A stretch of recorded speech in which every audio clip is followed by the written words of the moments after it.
think, myself included, but all women really desire to be beautiful. They want to be attractive, and they want to be desired in the best sense of that word. And that's a good thing, a really good thing. It really reflects a deeper reality of who we are in the image and likeness of God. We're made in His image. We're made to be loved by love. And, I think I didn't always know that.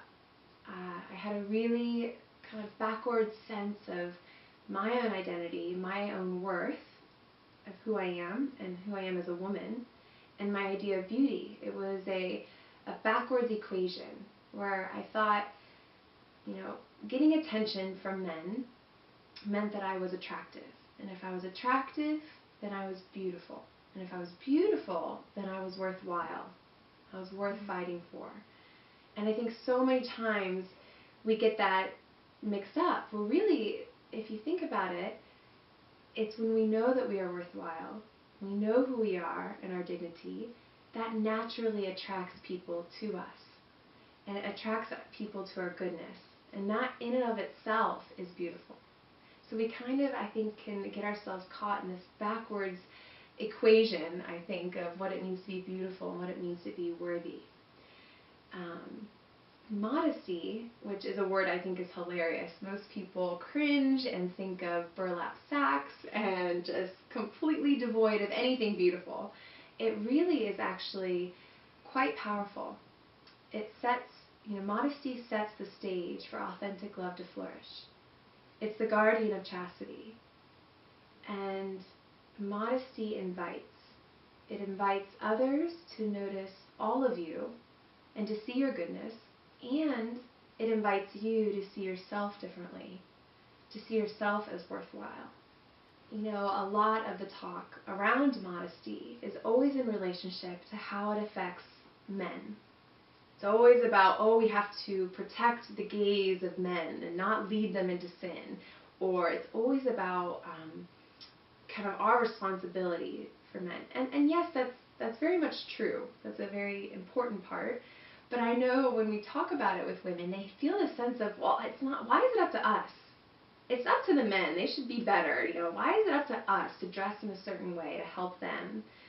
And what I think is interesting is that in Love and Responsibility, he focuses an entire chapter on modesty.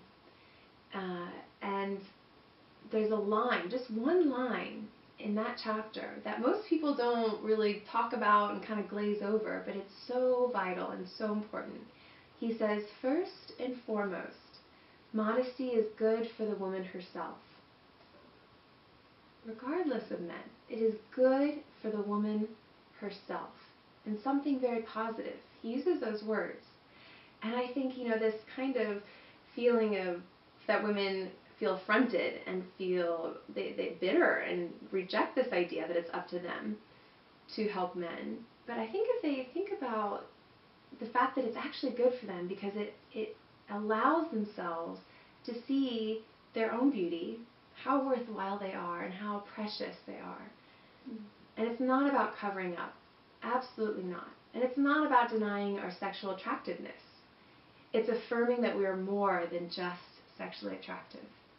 Modesty really highlights and brings to attention the whole person. I like to equate it with a beautiful work of art.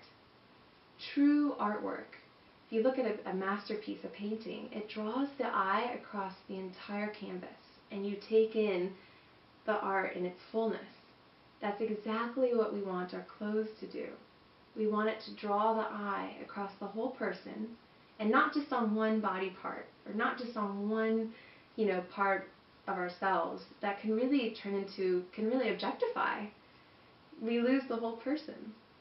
And so modesty is not something that's a denial of beauty or a hiding of sorts. It's really the most beautiful thing we can embrace.